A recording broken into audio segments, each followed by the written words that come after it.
अर्चू की माँ, बहू कहाँ है? दिखाई नहीं दे रही। जीवनलाल ने पूछा। आदि के ऑफिस का टूर था ना, सो 2 दिन के लिए मायके चली गई। सुभद्रा ने कहा। ये क्या भाग्यवान, इस महीने बहू 3-4 बार मायके चली गई है। ऐसे वो कैसे ससुराल को अपना घर मान पाएगी? पतिदेव टूर पर गए तो चलो मायके, मतलब रिश्ता सिर्फ आदित्य से हुआ? क्या हम उसका परिवार नहीं है? जीवनलाल जी फ्रिज खोलकर कुछ रखते हुए, बहू के लिए जलेबी लाए क्या? तभी उसके मायके जाने का अफसोस कर रहे हैं। सुभद्रा मटर छीलते हुए बोली। हमारे लिए तो जैसी अर्चना वैसी ही स्मिता। सोचा था जो रौनक बेटी के जाने से चली गई वो रौनक बहू के आने से लौट आएगी। सुभद्रा जीवनलाल की मनोदशा समझ रही थी।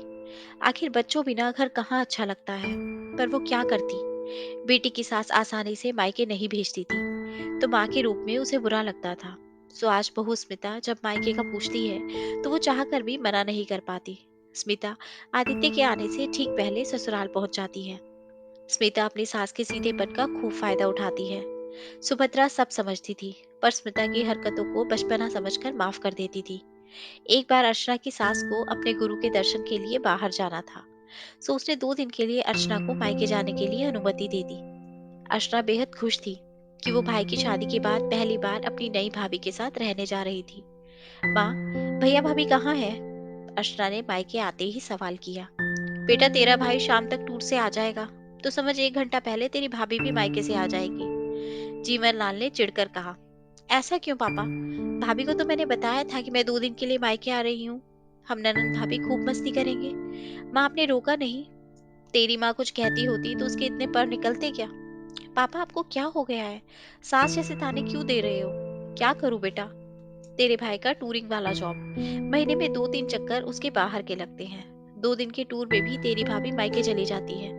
अब बता, फायदा क्या हुआ बेटे की शादी का? हम तो जैसे तेरे जाने के बाद अकेले थे वैसे ही अब अकेले रह गए। माँ, ये तो गलत बात है। बेशक मेरी सास जितना सख्त होना गलत है, पर इतनी ढील। इतने में स्मिता आ गई। उसने ननंद और ससुर जी की कुछ बातें सुन ली। बिना पूरी बात जाने आधी अधूरी बातों का इतना गलत अंदाजा लगाया कि बवाल हो गया। स्मिता ने 2-4 बातें सास और ननंद को सुनाकर अपना कमरा अंदर से बंद कर लिया। शाम को आदित्य घर आया। पीछे से बहन की आंखें बंद करके बोला। बता खुशबू से, क्या लाया हूँ? बड़े बाजार की जलेबी। आदित्य के हाथों से जलेबी खाकर अर्चना की आंखों में पानी आ गया। क्या हुआ मेरी लाडो? कुछ हुआ क्या? नहीं भाई, बड़े दिनों बाद देखा ना। इन आंसुओं का क्या है, खुशी हो या गम, ये छलक आते हैं। आदि, बहू के लिए कुछ नहीं लाया क्या? माँ, मैं तो टूर पर लगभग रोज आता जाता रहता हूँ। उसके लिए क्या लाता? वो तो अर्चू इतने दिनों बाद मायके आई है तो ले आया। सही बात है बेटा, तेरी बहू भी ससुराल में आती जाती रहती है। सुभद्रा ने पति के आगे हाथ जोड़े। जीवनलाल के तीखे तेवर देखकर आदित्य समझ गया कि कुछ ना कुछ उसके पीछे गलत हुआ है। आदित्य अपने कमरे में गया तो स्मिता कैकई के अंदाज में कोप भवन में बैठी हुई थी।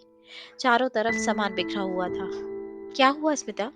मेरी बहन इतने दिनों बाद मायके आई है। मैं तो सोच रहा था कि ननंद भाभी खूब गप्पे मार रही होंगी, घर का माहौल खुशनुमा होगा, लेकिन यहाँ तो अलग ही नजारा है।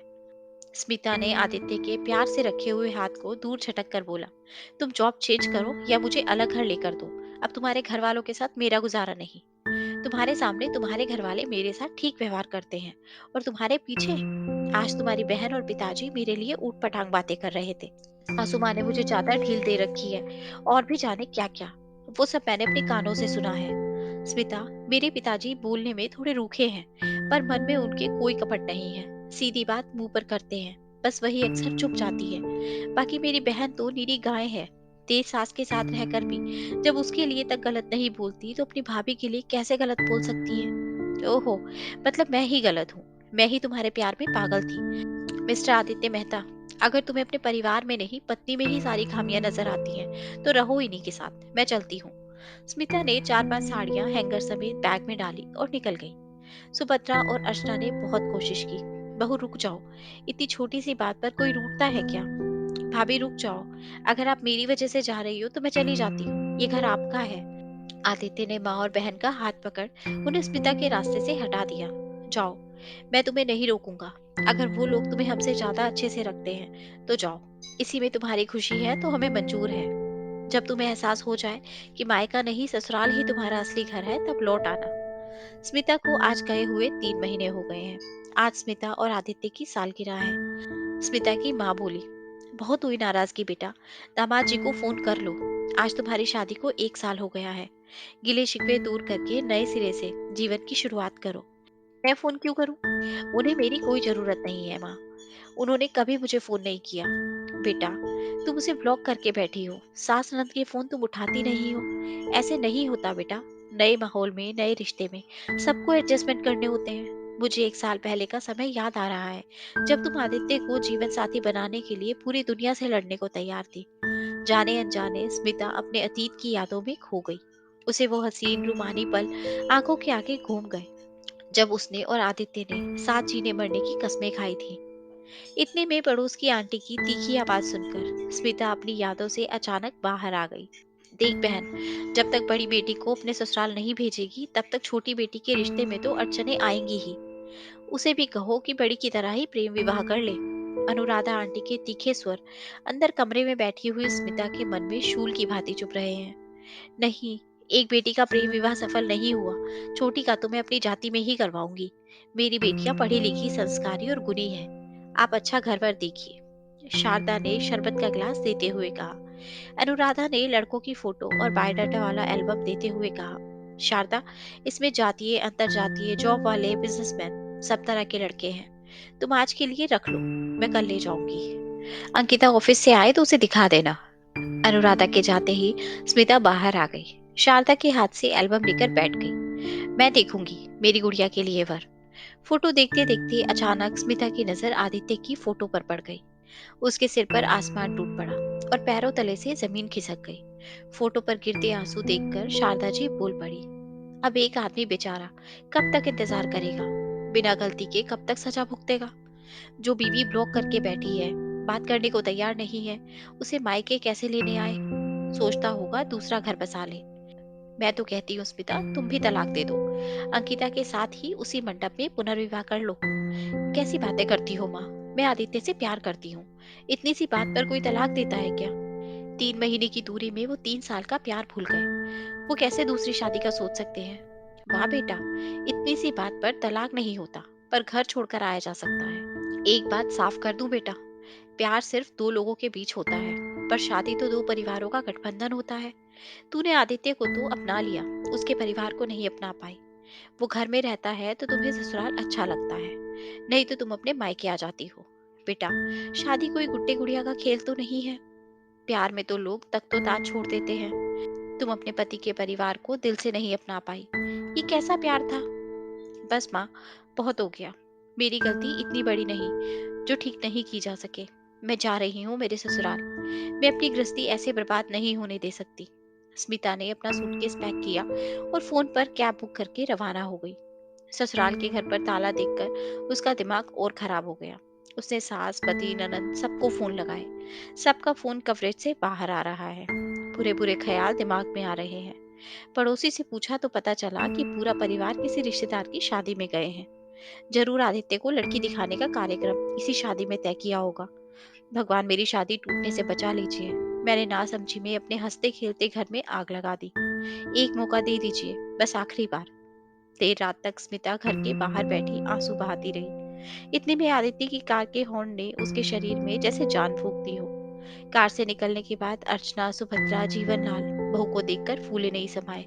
सब मिलकर मान सम्मान के साथ स्मिता को घर के अंदर ले आए। अरे, आदि कहाँ रह गया? इतना अंधेरा हो रहा है, जरा लाइट्स तो ऑन कर दो। जीवनलाल जी ने आवाज लगाई।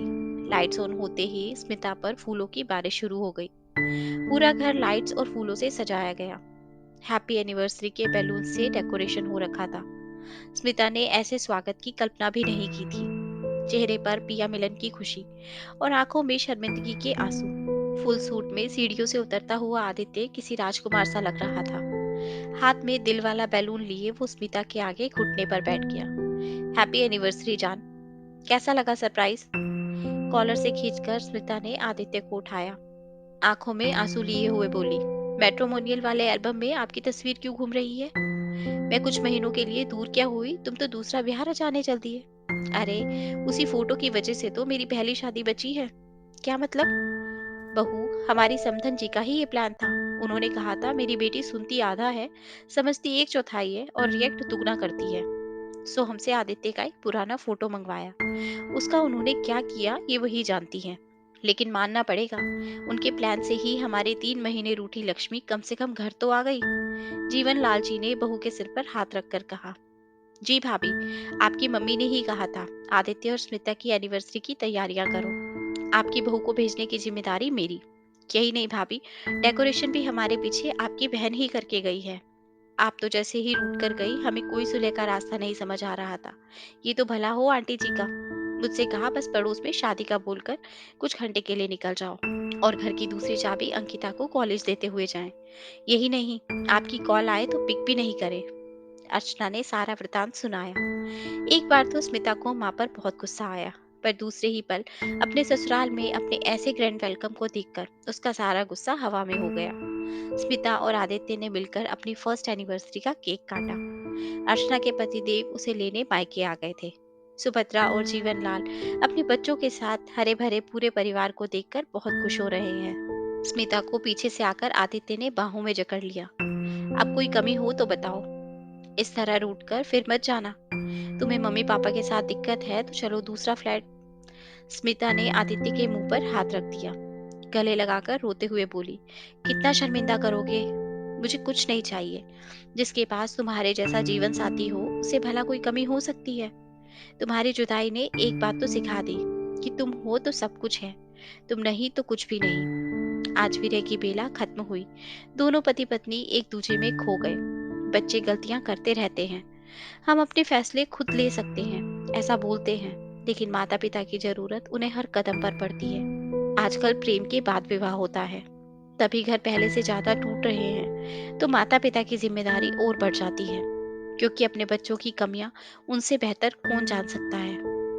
दोस्तों, आशा करती हूँ आपको ये कहानी अच्छी लगी होगी और जरूर कुछ नया सीखने को मिला होगा। आपका एक लाइक, शेयर और सब्सक्राइब हमें ऐसी ही और वीडियोस बनाने के लिए मोटिवेट करता है। इसलिए अगर अभी तक आपने हमारा चैनल सब्सक्राइब नहीं किया, तो प्लीज़ आप हमारे चैनल को सब्सक्राइब करें।